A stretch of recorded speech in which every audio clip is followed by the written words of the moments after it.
Have you ever stopped to think that there are still people in our world who have never heard of Jesus?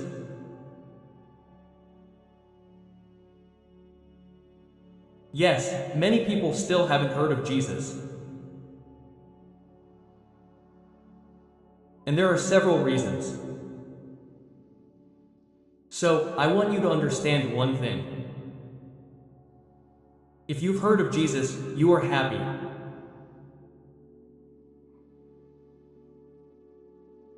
Happy is the person who has had the opportunity to hear about Jesus.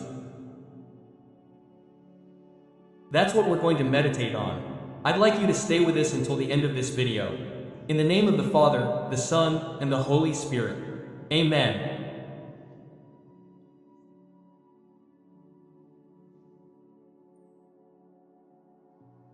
By the way, beforehand, I'd like to invite you from August 15th to September 29th. We'll experience a 40-day journey of prayer at dawn at 4 a.m. From 4 a.m. to 6 a.m. we'll pray the rosary together, you and I, with over 500,000 people live on my social media.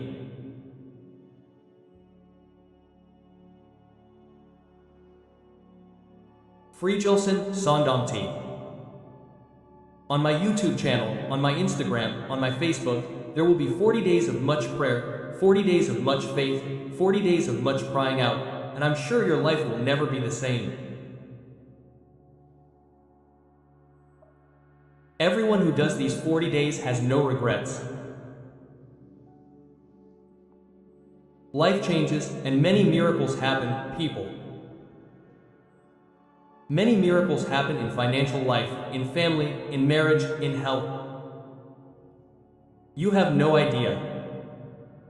So, if you've never done it, I challenge you. Make a commitment. What will it require of you? A sacrifice. 4 a.m. is when you, like most people, are resting. It's a very important time of rest, but for 40 days we can offer this sacrifice to God. And I'm sure God will take our sacrifice and do extraordinary things in our lives. So, mark your calendar, set up a WhatsApp group so you're not alone. Invite someone else to do it with you. You call me, I'll call you, we'll wake each other up and cheer each other up, and quickly we'll reach 40 days. It's worth it, okay? It'll be 40 days dedicated to Saint Michael the Archangel. Matthew, chapter 13, verses 16 to 17. At that time, Jesus said to his disciples, "Blessed are you, because your eyes see and your ears hear. Truly, I say to you, many prophets and righteous people longed to see what you see, and did not see it. They longed to hear what they heard." Word of salvation. Look what Jesus is saying. If you see me, you are happy. If you hear me, you are happy. Many people long to see and did not see. Many people long to hear and did not hear. Therefore, brother, sister, the greatest joy, the greatest happiness is to be able to hear God. It is to be able to see God. Open your Bible to John, chapter 8, verse 56. Jesus is saying that many prophets longed to see Jesus and did not have that opportunity. John chapter 8, verse 56. Your father Abraham rejoiced at the thought of seeing my day. He saw it and was filled with joy. Abraham rejoiced at the mere thought of the coming of Christ, of the coming of the Messiah. Open your Bible to John chapter 5, verse 39. John chapter 5, verse 39. You listen to the scriptures, thinking that in them you find eternal life. Well, they themselves bear witness to me. All scripture bears witness to Christ. All scripture converges on Christ. Therefore, blessed is he who hears Christ. Blessed is he who hears Christ. Woe to he who closes his heart to Christ. Open your Bible to Matthew chapter 12, verse 41. On the day of judgment, the Ninevites will rise up against this race and condemn it. Why? They repented at the voice of Jonah. Now, here is one who is greater than Jonah. What is Jesus saying here? The people heard the voice of Jonah, but there are many here who don't want to hear my voice.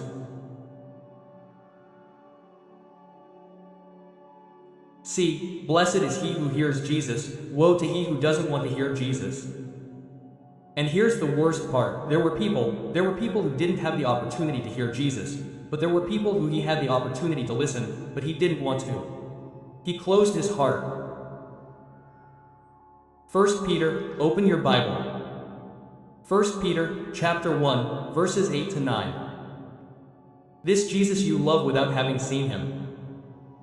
You believe in him without yet seeing him. And this is for you a source of inexpressible and glorious joy. Because you are certain that as the price of your faith you will obtain the salvation of your souls. Without seeing Jesus, I believe in him.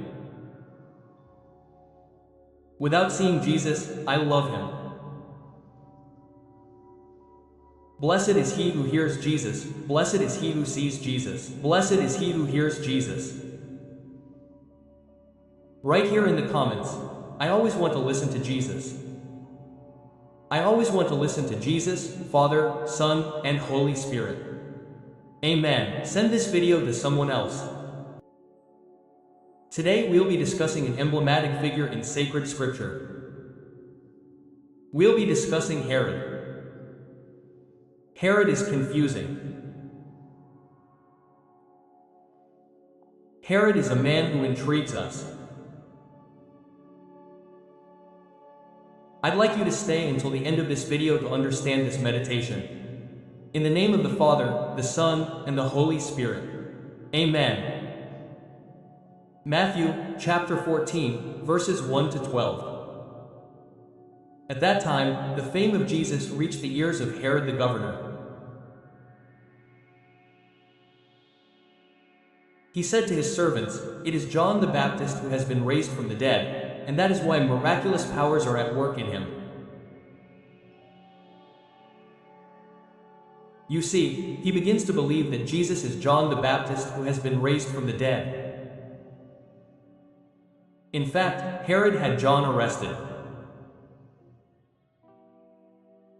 So, you see, Herod was the one who had John arrested, bound, and imprisoned because of Herodias, his brother Philip's wife. For John had said to Herod, "Is it not lawful for you to have her as your wife?"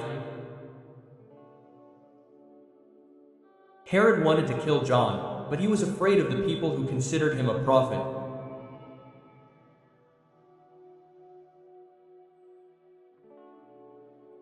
On Herod's birthday, Herodias' daughter danced before everyone and pleased Herod so much that he promised with an oath to give her whatever she asked for.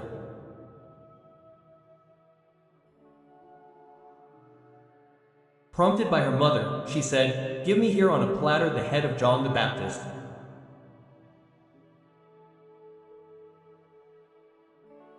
The king was sad, but because of the oath he had sworn before the guests, he ordered her request granted and had John's head cut off in the prison.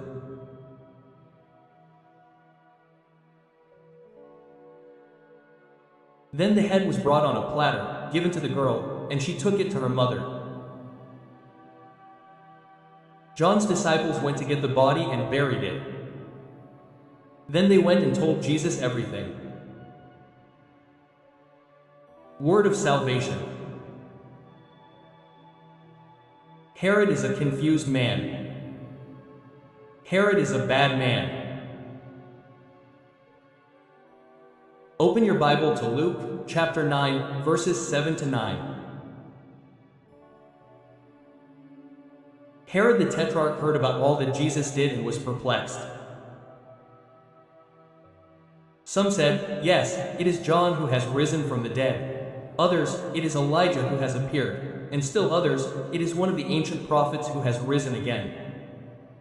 But Herod said, I beheaded John.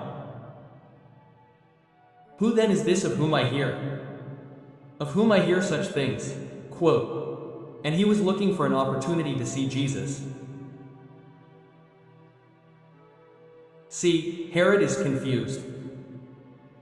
Who is this man? I killed John. What now? Who is this man who performs miracles? That I hear about this, that I hear about that? See, Herod is confused. And Herod wants to see Jesus. Obviously, he doesn't want to see him to worship him. Obviously, he doesn't want to see him to obey him.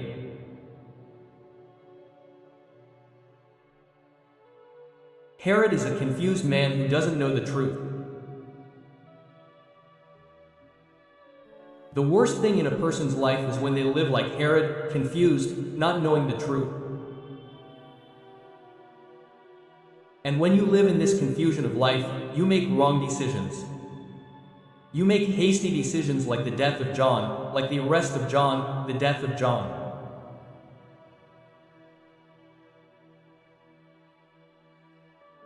Open your Bible to Luke chapter 13, 31 to 32. That same day some of the Pharisees came, saying to Jesus, Get out of here, because Herod wants to kill you. Now you want to kill Jesus? He said to him. Jesus replied, Go tell that fox, Behold, I cast out demons and perform cures today and tomorrow, and on the third day I will finish my life.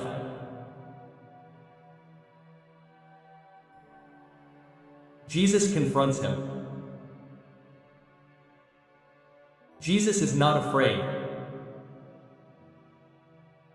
Jesus is saying, Go tell this fox that I will not stop doing what I'm doing. I will continue healing. I will continue freeing. Quote.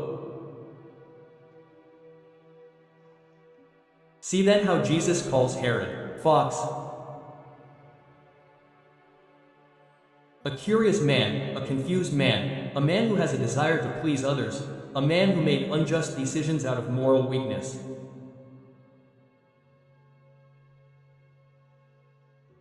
Luke chapter 23 verse 7-12.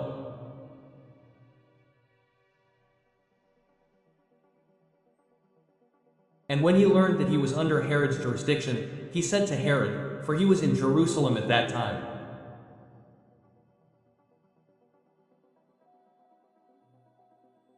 Herod was very glad to see Jesus, for he had long desired to see him, because he had heard about him many times and hoped to witness some miracle performed by him.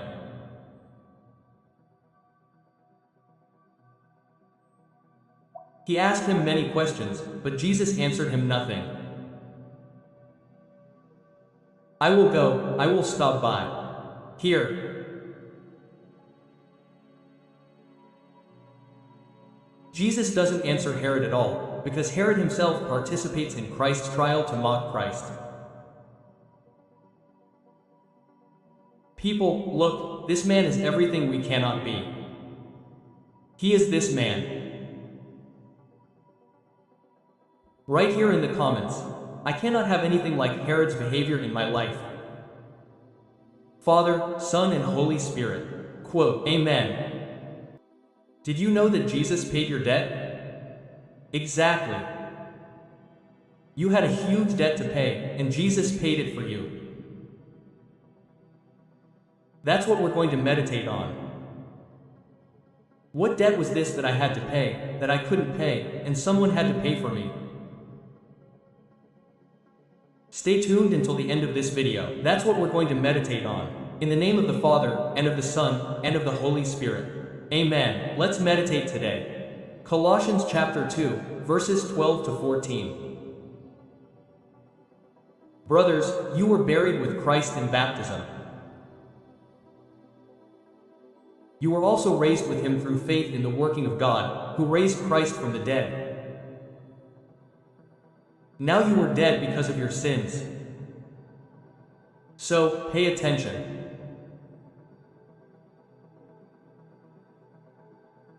You were dead because of your sins, and your bodies were not circumcised until God brought you to life with Christ and forgave us all our sins.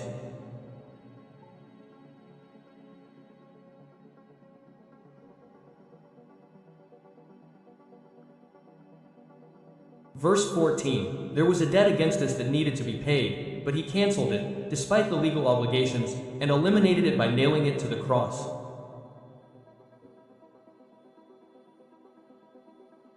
The word of the Lord. See, the word of God says you had a debt to be paid.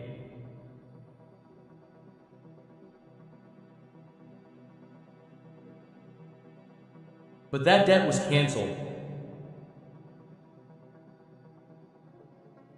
Brother, but why didn't I pay the debt? If the debt was mine, why did he have to pay it for me? Because you couldn't pay it.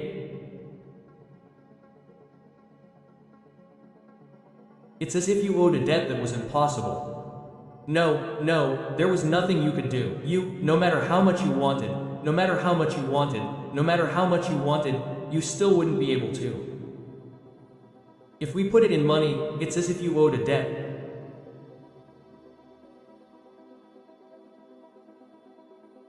And all the money in the world and all the money on the planet that you gave to pay the debt still wouldn't be enough because the debt was infinite.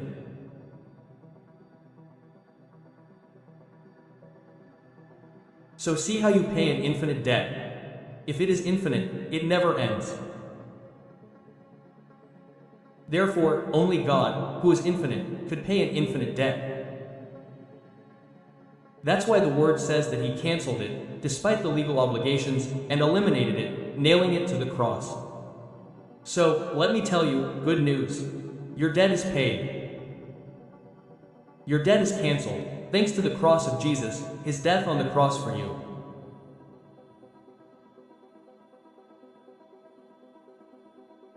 Open your Bible to Isaiah chapter 53 verse 5. But he was punished for our crimes, crushed for our iniquities.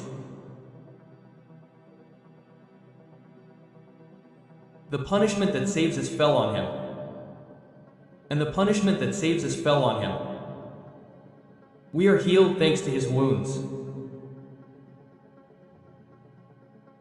Our crimes fell on him. Our debt fell on him. Thanks to his wounds, we are healed.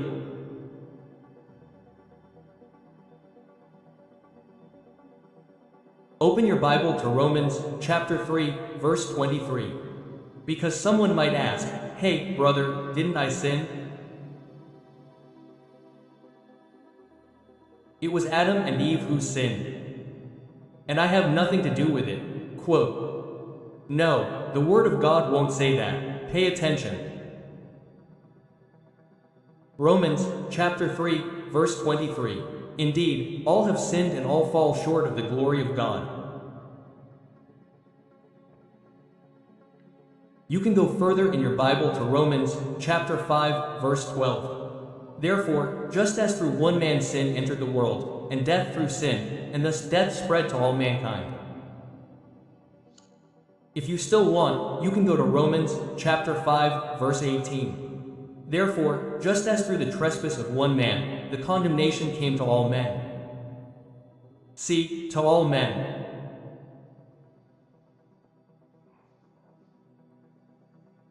The debt was high, my brother, my sister. The debt was very high. Let's go to Romans chapter 6, verse 23. Romans chapter 6, verse 23. For the wages of sin is death, while the gift of God is eternal life in Christ Jesus our Lord. See, this was the consequence, death.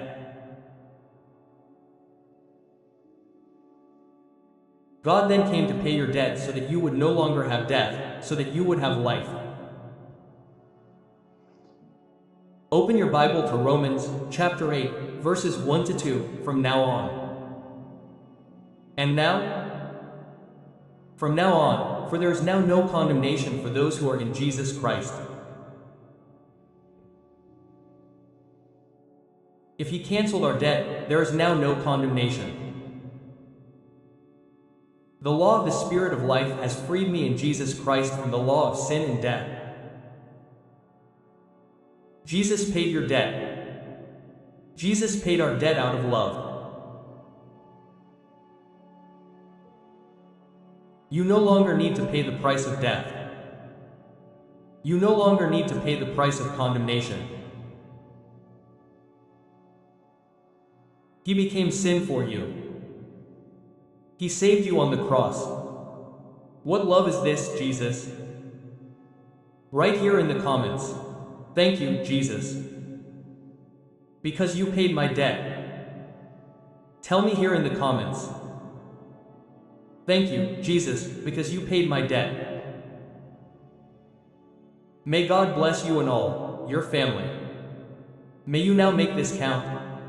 In the name of the Father, the Son, and the Holy Spirit. Amen. Send this video to someone else.